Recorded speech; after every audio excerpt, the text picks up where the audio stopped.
In a realm where dragons have been extinct for 1,000 years, a sacred elven ritual is set to forge a new bond between their queen and the first dragon hatchling of the age. Malik Nightbriar, a human artificer with a knack for creative chaos, has no interest in ancient prophecy, only in siphoning a bit of the elves' priceless starlight wine. But when the baby dragon ignores the queen and chooses Malik instead, the bond is sealed in a flash of raw magic. Now hunted across the skies as a heretic and thief, Malik is drawn into a desperate race for answers alongside an exiled elven bard, a dwarven demolitions expert, and a cursed goat. To survive, he must embrace the bond's true nature, not control and order, but invention and chaos. In the clash between elven tradition and human ingenuity, the fate of the realms will hinge on whether one man and one dragon can rewrite the rules of magic itself. Malik Nightbriar knew 3 things for certain: the elves were rich, the wine was priceless, and the janitor's uniform made him invisible. He crouched by a floor grate in the Athelian sanctum, pretending to inspect the vents, while in reality his attention was fixed on a hidden siphoning tube 10 feet away. The tube fed into a slender crystal flagon that glowed faintly with liquid light, the starlight wine meant only for the Empire's most sacred ceremony. The sanctum was overwhelming. Its walls defied geometry, its light came from the air itself, and the ether was so dense it pressed on his skin. Malik muttered under his breath, watching the fill rune on the flagon pulse. Just a little more. This wine, a shimmering mix of starlight and summer fruit, would be worth a fortune, or at least enough to drink well back at his workshop. Up front, the real event was unfolding. Queen Elenweth stood before a levitating altar, her beauty so flawless it felt sculpted rather than born. Resting upon the altar was an obsidian egg veined with crimson light, the first dragon egg to be seen in a millennium. The air was charged with reverent silence. By the sacred resonance, by the celestial alignment, by the covenant of ages, the queen's voice was crystalline, her words carrying ancient power. She lifted her hands, weaving patterns of light. We call forth the air of fire, the heart of ether, the soul of creation. Let the bond be forged anew. The rune on Malik's flagon flickered once, then went dark. Full.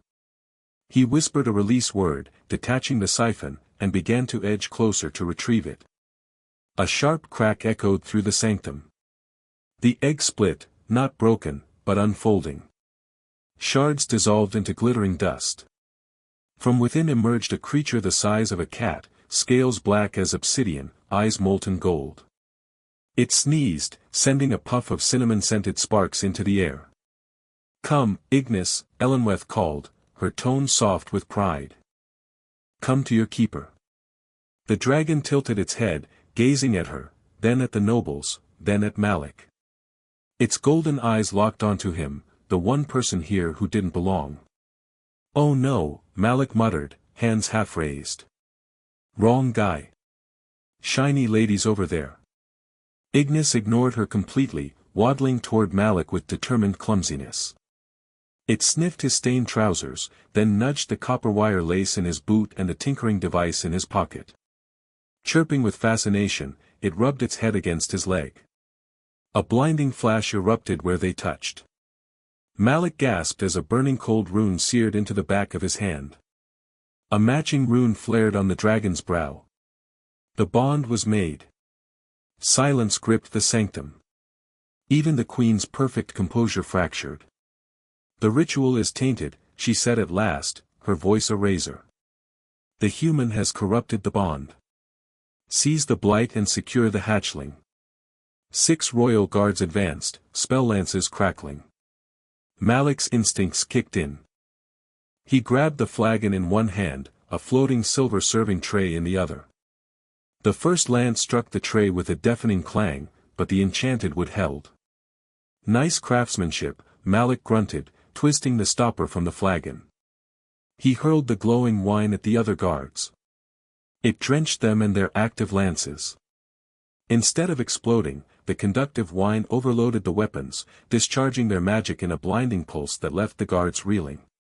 Note to self: starlight wine, expensive, but great for frying circuits. Malik scooped up Ignis, stuffed him into his tunic, and ran.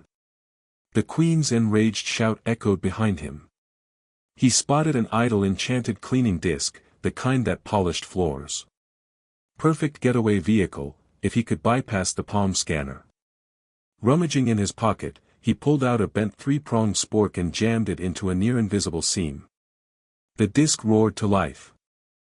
He leapt aboard, steering it toward a massive stained-glass window depicting some ancient elven victory. "Sorry about your window," he muttered, then crashed straight through. Colored glass exploded into the sky. The disc dove through the cloud-wrapped levels of the floating city, finally sputtering out in a grimy maintenance tunnel. Malik stumbled off, heart pounding, Ignis curled and purring in his arms. Every public scrying mirror flickered on at once. The queen's face appeared, serene but cold.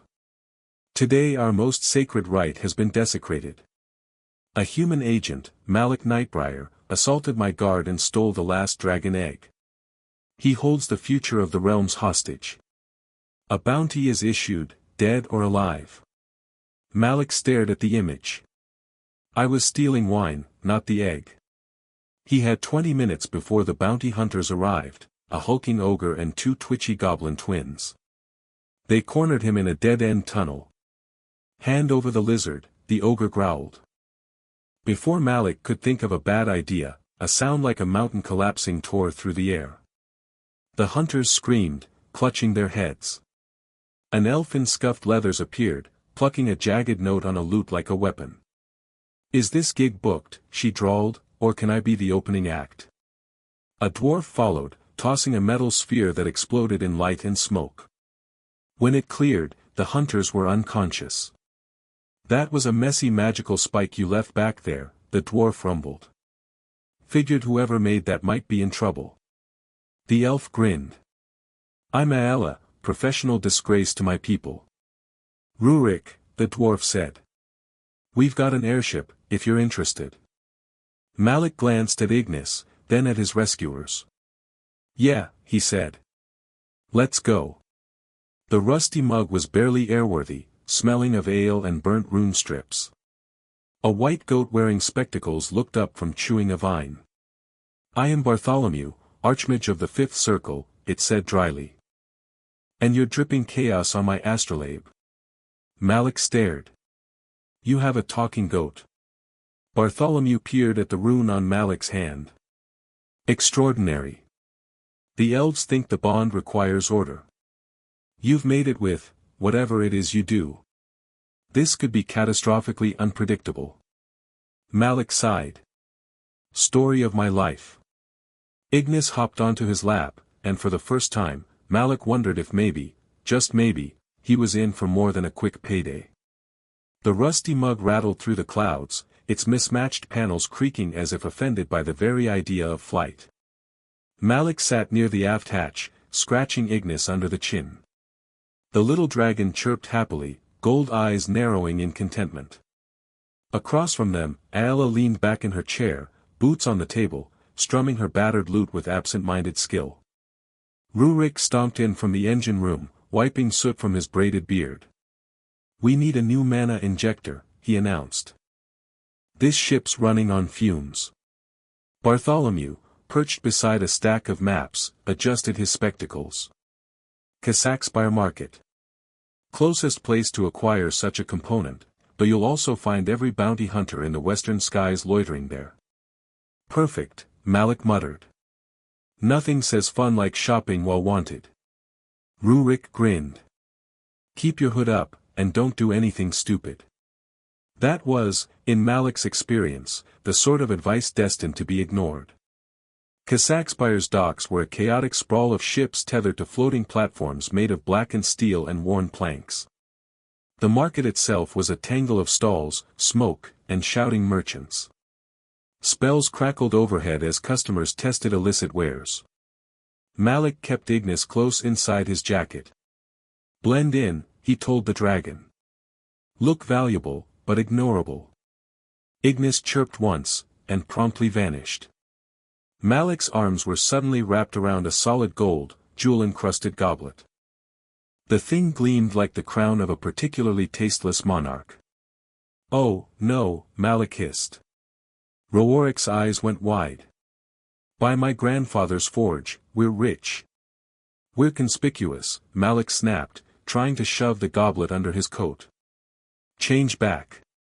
The goblet simply quivered in smug defiance. They found their contact in a shadow tavern, a green-skinned orc named Slicks. He leaned over the table as Rurik began haggling. Malik set the goblet down for a moment to adjust his coat. Mistake. At the next table, a hulking hobgoblin warlord spotted the goblet.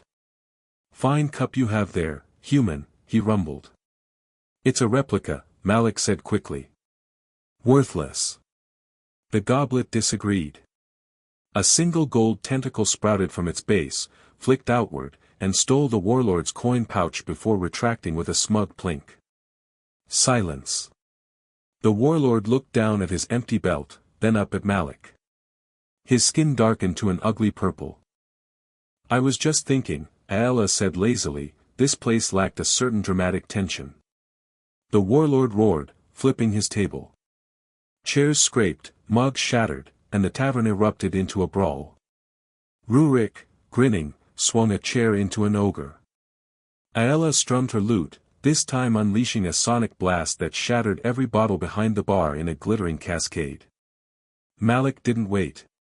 He scooped up the goblet and bolted for the door, weaving through fists and flying crockery. They didn't stop running until they were back on the rusty mug, the din of the fight fading behind them. As soon as they were aboard, the goblet shimmered and shrank back into Ignis, who coughed up the stolen coin pouch and looked immensely pleased. New rule, Malik panted. No turning into priceless artifacts.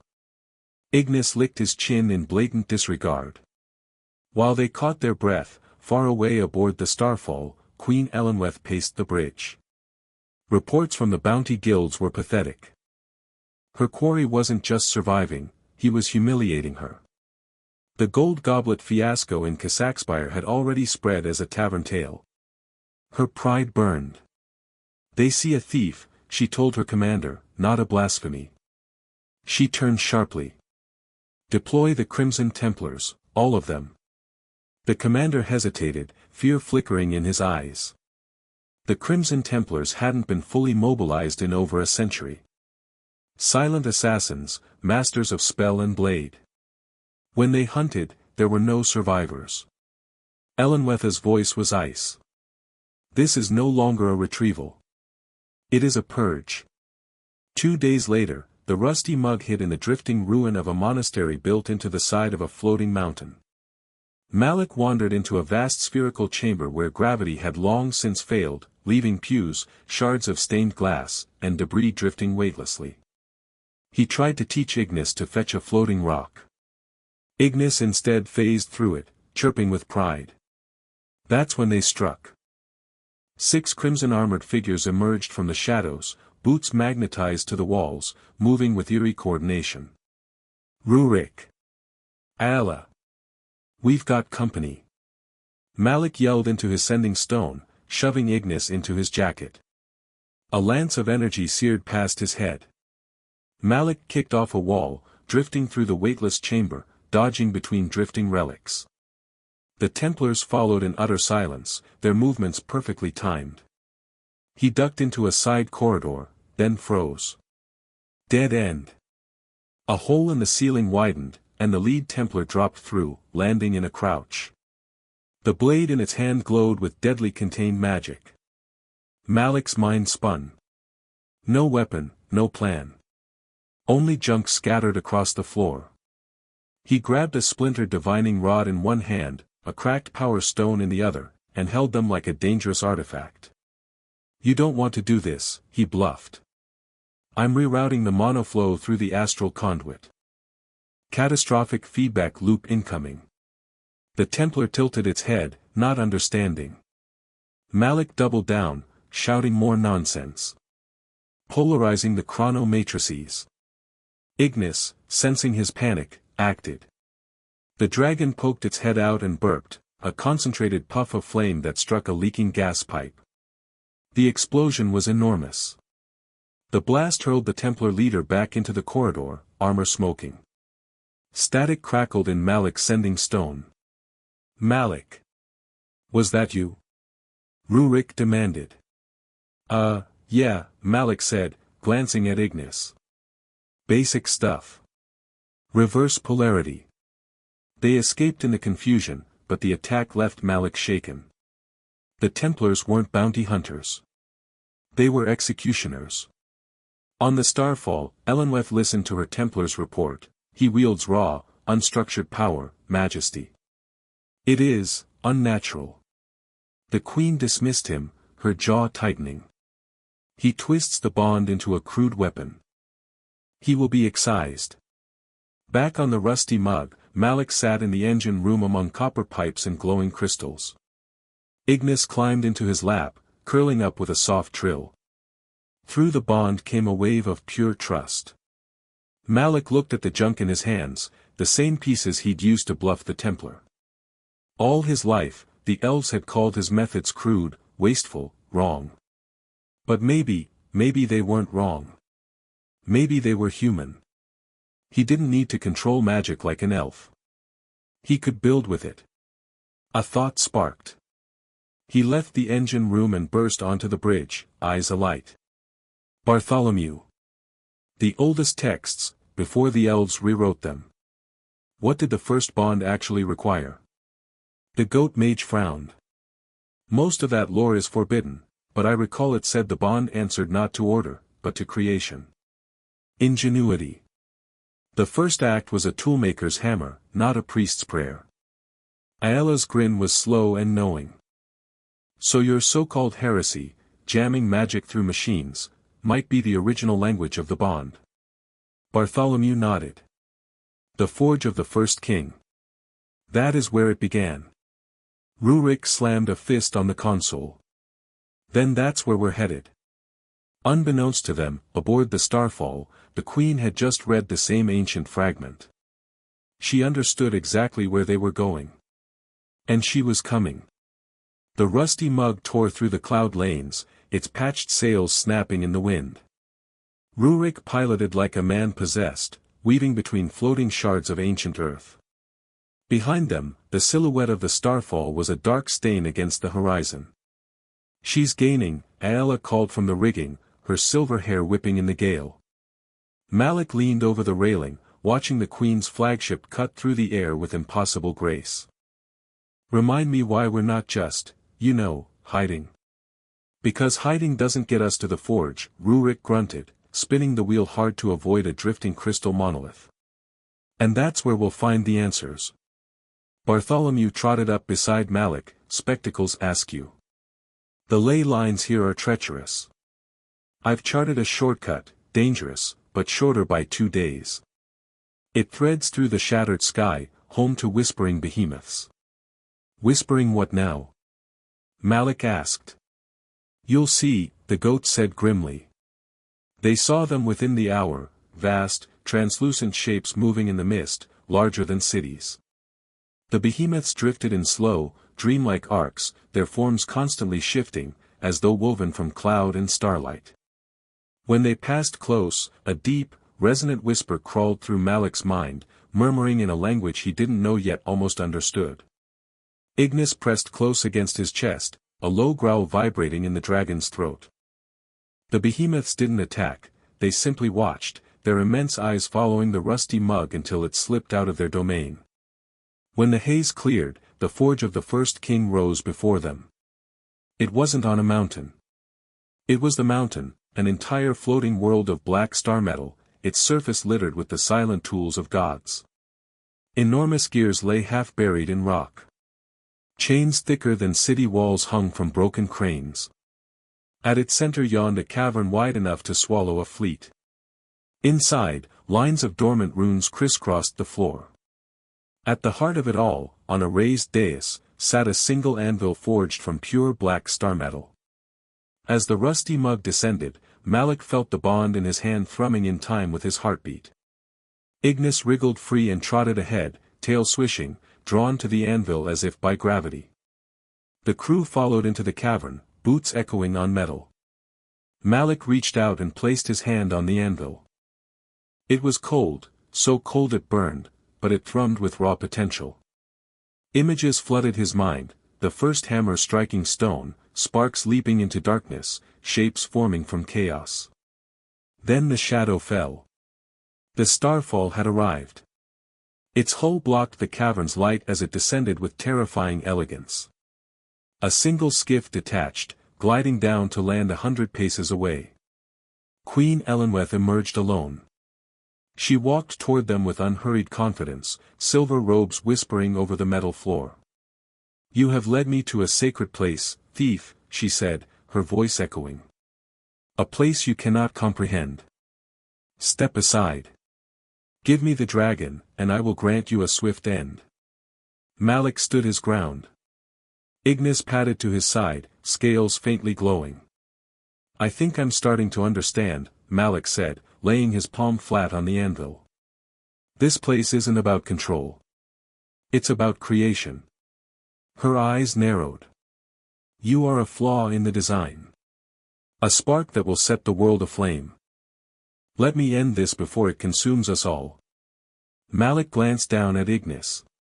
Through their bond came a rush of fierce loyalty and stubborn defiance.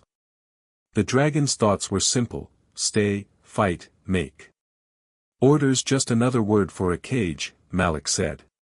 "And he deserves to fly." The queen moved like lightning, raising her hands.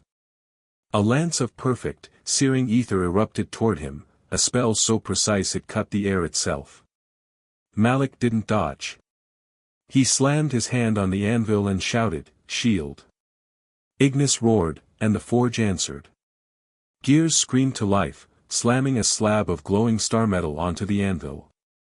A crystalline shield burst from the floor, intercepting the blast. The energy refracted, shattering into a storm of glittering butterflies that spiraled harmlessly away. The queen froze for a heartbeat. Malik grinned. He tossed a twisted scrap of metal onto the anvil. "Reverse affinity." The forge flared. A beam of shivering blue energy struck the queen's feet, nullifying gravity. She floated upward, her composure cracking as she drifted 10 feet into the air. "This is undignified," she snapped, flailing slightly. "Oh, we're just getting started," Malik said. He piled a broken alchemical bellows, a rusted gear, and some trollgut tubing onto the anvil. Directive: projectile. Ammunition: poultry. Purpose: annoyance. The forge whirred. A cobbled-together contraption rose from the floor, aiming directly at her. It began launching enchanted chickens in rapid succession. The birds bounced harmlessly off her wards, squawking indignantly, but the queen's precision faltered under the absurd assault. Rurik and Aella stood back, eyes wide. "This," Aella whispered, "is the best fight I've ever seen." For the finale, Malik had the forge raise reflective crystal panels around her, forming a cage. "Last chance, Queenie," he called. "Stand down." "Never, you blight," she shouted, gathering every shred of her power for a final blast. Malik slapped the anvil. Feedback loop. Engage. The cage sealed just as her spell fired. The energy ricocheted between panels, weaving itself into a prison of her own magic. She hovered inside, unharmed but trapped, her strength useless. Ignis padded forward, slipping his head through the bars of light. The magic didn't resist him. He licked her cheek. The queen stiffened, and then her breath caught. She felt it all, the taste of jerky, the joy of chewing copper wire, the thrill of fixing something with a spork, the pride of making chaos work. Beneath it all was a foundation of absolute trust, trust aimed entirely at Malik. Her rigid beliefs cracked. The cage dissolved.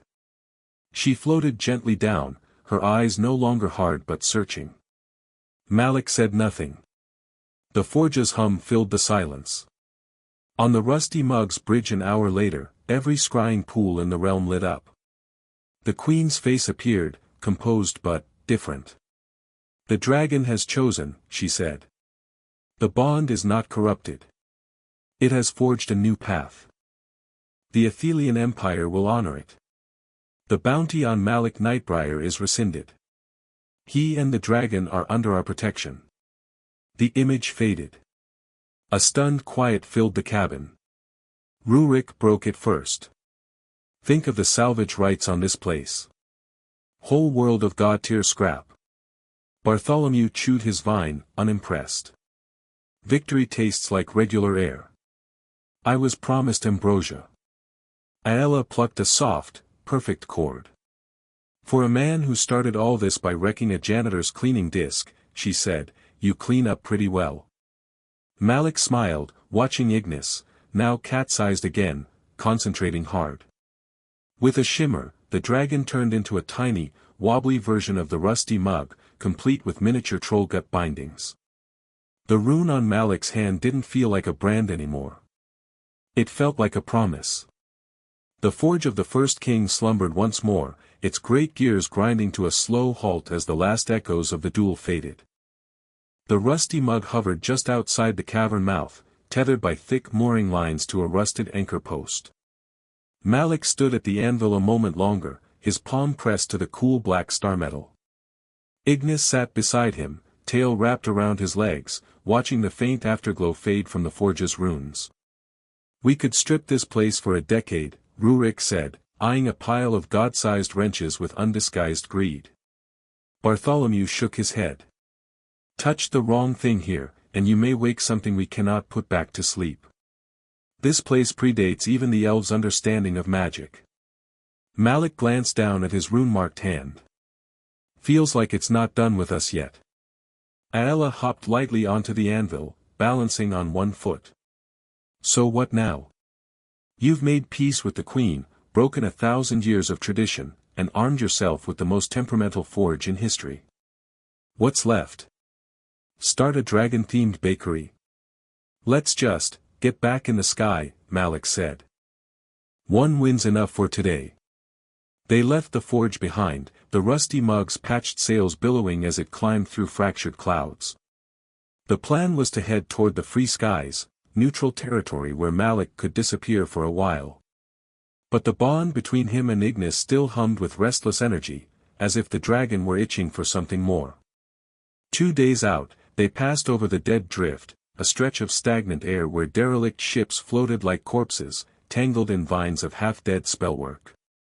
Malik leaned on the railing, staring down at the skeletal remains of a war galleon. What happened here? Spell plague, Bartholomew said. A magic-eating curse that turned every spell in the area against its user. It should be dormant now, should. As if on cue, Ignis's head shot up, eyes narrowing. Malik followed his gaze, and saw movement in the shadows of the galleon's deck. A faint green glow pulsed once, twice, like a heartbeat. Tell me that's not, Malik started. The glow surged, and tendrils of sickly light shot upward, latching onto the rusty mug's hull. The ship shuddered, timbers groaning. Plague vine. Rurik bellowed, racing for the engine room. The vine's magic crept along the wood like frost, unmaking wards and deadening runes.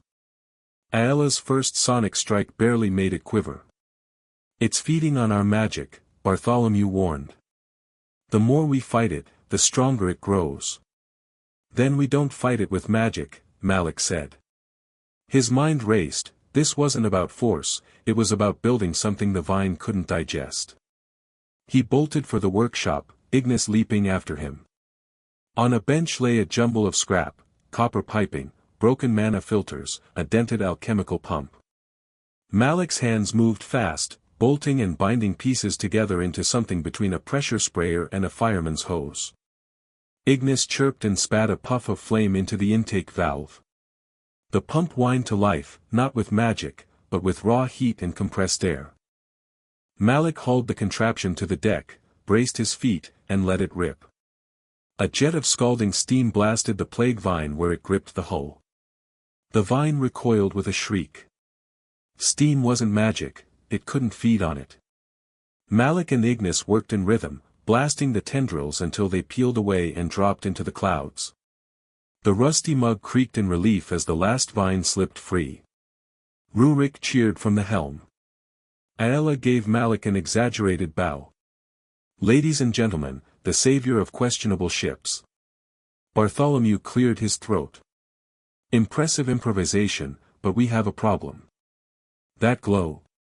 It's spreading below us. Sure enough, the derelicts below were waking, ships that had floated lifeless for decades now lit with the same sickly green pulse. Plague vine tendrils arched upward, reaching like hungry fingers. Full sail. Rurik roared, spinning the wheel. The rusty mug groaned as it climbed, the air thickening with magical interference. Ignis let out a sharp, warning chirp. Malik followed the dragon's gaze. One tendril was moving faster than the rest, twisting into a spear point aimed straight at the ship's belly. He didn't think, just grabbed the nearest coil of trollgut binding, looped it around the railing, and leapt. The gut stretched, swinging him under the ship. The vine lunged, and he jammed the sprayer nozzle into its core. Ignis dove after him, flame flaring into the intake. The tendril shrieked, convulsed, and then crumbled into harmless ash. Malik swung back up onto the deck, heart hammering. They didn't slow until the dead drift was a shrinking shadow behind them. Everyone was quiet, catching their breath. Finally, Ayala spoke. "You know, I'm starting to think the bond didn't pick you for your charm." Malik smirked. "Charm's just a bonus." That night, as the rusty mug sailed under a fractured moon, Malik sat on the deck with Ignis curled beside him. The dragon's scales shimmered faintly in the starlight. Through the bond came a pulse of warmth, pride, and that same restless itch he'd felt since leaving the forge. "You want more than just running, don't you?" Malik murmured. Ignis's tail thumped once in answer. Below deck, Bartholomew pored over a cracked star chart. His eyes lingered on a faint mark beyond the free skies. He frowned. "Interesting," he muttered. Far behind them, in the shadowed bridge of the starfall, Queen Elenweth watched the same stretch of sky on her own chart. She had rescinded the bounty, yes, but the human survival in the dead drift had unsettled her. His improvisation was dangerous. "Keep them in sight," she told her helmsman quietly. "And prepare an observation team. I want to see where this creation leads." In her private quarters, she traced the rune for bond in the air, watching the golden lines shimmer and fade. For the first time in centuries, she felt the faintest edge of curiosity. Dawn bled slowly across the sky, the rusty mug cutting through pale gold light. Malik leaned against the railing, bleary-eyed from a restless night. Ignis perched beside him, tail flicking, gaze fixed on the horizon. "You feel it too, don't you?" Malik murmured. The dragon's answering chirp was low and intent. By mid-morning, the crew gathered in the cramped galley. Bartholomew spread a star chart across the table, his spectacles sliding down his nose. "Our next destination," he began, "lies beyond the free skies, an island of stone adrift in the currents, unnamed on most maps. The ancients called it the Crucible." "Sounds friendly," Ayala said, sipping tea from a chipped mug. "It was, not a place of living things," the goat continued. "It was a test. A forge, not for metal, but for those bound to dragons." Rowarik's brow furrowed. "A trial ground?" "Precisely. If the bond could endure the crucible, it was deemed unbreakable." Malik's fingers drummed the table. "And if it couldn't?" Bartholomew met his gaze. "Then it broke. Along with the keeper." The room fell silent. Malik glanced at Ignis, who stared back with calm, golden certainty. By afternoon, they reached the crucible. It rose from the clouds like the jaw of some colossal beast, a ring of jagged cliffs encircling a yawning crater. Inside, pillars of black glass jutted from the floor, each humming with a low, unsettling resonance. They landed on a flat ledge just inside the ring. As Malik stepped onto the glassy surface, the rune on his hand flared. The ground pulsed once, and a voice, not a sound, but a presence, rolled through his skull. "Show us what you are." The pillars lit, casting the crater in stark light. Shapes peeled themselves from the shadows, 3 figures in crimson armor, their movements too smooth to be natural. Templars again? Malik muttered. Not quite, Bartholomew said grimly. Echoes. Constructs born from your own fears. The nearest figure raised its blade, and Malik felt the bond stretch tight, as if testing its own limits. Ignis stepped forward, scales rippling, but Malik stopped him. This is my mess, he said. But, not my fight alone. The echo charged. Malik dove sideways, scooping up a shard of broken pillar. He slapped it onto the ground and barked, anvil. The crucible obeyed, conjuring a smaller version of the forge's anvil in a flash of heat. Malik dropped the shard onto it, shouted, directive, kinetic distraction, and slammed his palm down. A crude but functional spring-loaded catapult rose from the glass, launching the shard into the echo's helmet with a sharp clang. The figure staggered. The second echo advanced, blade sweeping low. Ignis darted in, snapping at its legs, flames sparking where teeth met glass. Malik saw the pattern. This wasn't about winning by force. It was about creation under pressure. All right, he muttered, let's get messy. He yanked tubing from his belt pouch, jammed it into a cracked glass vent, and let the escaping hot vapor fill a jury-rigged bladder made from his spare coat sleeve. Ignis flared his wings and fanned the vapor toward the echoes. The vapor cloud shimmered, refracting the pillar light into a dozen false Maliks. The echoes hesitated, blades cutting through illusions. Malik and Ignis moved in a confusion, dismantling them one by one with a mix of improvised traps and well-timed bursts of dragonfire. When the last echo dissolved into mist, the ground shuddered again. The pillars dimmed, and the voice returned. Show us who you are. Malik frowned. I thought we just did. The ground cracked, and from it rose a figure he knew far too well. Malik Nightbriar, in the same ill-fitting janitor's uniform he'd worn in the sanctum, flagon of stolen wine in one hand, spork in the other. The double smirked. You're no keeper. Just a thief who got lucky. The words landed harder than any blade. Malik had heard them before, from teachers, rivals, even himself. Ignis stepped between them, growling. The double sneered. You think that little lizard safe with him? He'll sell you for scrap the moment it's convenient. Malik's hands clenched. He looked down at Ignis, who looked back with unshaken trust. No, Malik said quietly. I'm not perfect. I've lied. Stolen. Screwed up more times than I can count. But I've never run from something worth keeping. And this, he laid a hand on Ignis's head, is worth everything. The double froze, then cracked apart like brittle glass, shards dissolving into light. The pillars flared one last time, and the voice filled the air. Bond proven. Keeper accepted. The rune on Malik's hand burned hot, then cooled, settling into a steady golden glow. Ignis stretched his wings, letting out a triumphant trill that echoed off the cliffs. Back aboard the rusty mug, the air felt lighter. Even Bartholomew looked, almost approving. You passed, he said simply. Barely, Malik replied, slumping into a chair.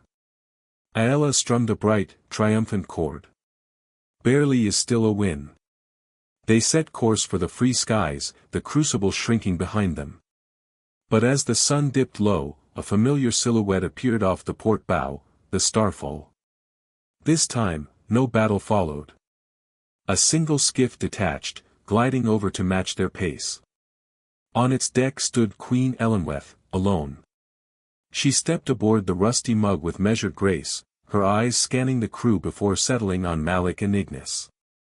I watched, she said. The crucible accepts few. Fewer still without losses. She paused.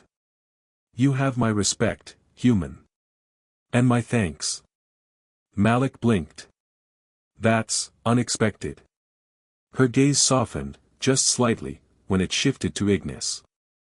The bond you share is not the one I imagined. But perhaps it is the one we needed. She turned to leave, but stopped. Guard him well, Malik Nightbriar. The realms are not done testing you. With that, she returned to her skiff, and the starfall drifted away into the dusk. For a long moment, no one spoke. Then Aella grinned. Well, that was ominous. Drinks? Rurik slammed a mug on the table. To the keeper and the dragon. They drank, even Bartholomew, though he complained about the lack of proper vintage. Later, Malik stood alone at the bow, Ignis perched on the railing beside him. The sky ahead was wide open, painted in streaks of orange and violet. You know, Malik said, we could just, not look for trouble for once. Ignis's golden eyes glittered with mischief. Through the bond came a wave of eager anticipation. Malik sighed, smiling. Yeah. That's what I thought. The rusty mug sailed on into the night, its patched sails catching the wind. A human artificer, a dragon with a taste for chaos, and a crew as mismatched as the ship itself, guardians not of order, but of the strange, brilliant spark that could change the world. And somewhere far ahead, the next adventure waited.